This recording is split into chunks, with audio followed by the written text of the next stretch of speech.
In the heart of Sindh, where the mighty Indus River flows endlessly, stands a bridge that whispers tales of time, the Rohri Bridge, a marvel of history and human will. Built during the British era, this bridge was not just an engineering project, it was a dream. A link between two worlds, connecting Sukkur and Rohri, uniting hearts across the Indus. It took courage, sweat, and countless lives to build this steel wonder. Every bolt, every beam, carries the weight of human determination.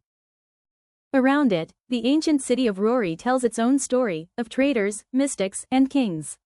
Streets that once echoed with the footsteps of travelers from distant lands.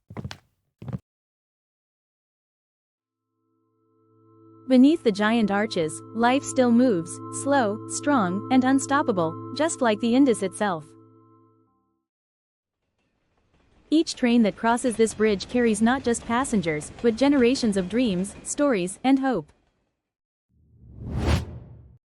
As the sun sets and the river glows under the moonlight, the bridge stands, silent yet alive.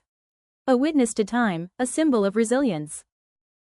As night falls, the bridge stands still, watching its reflection in the Indus. Not just a structure of steel, but a symbol of connection, strength, and timeless pride, the heartbeat of Sindh.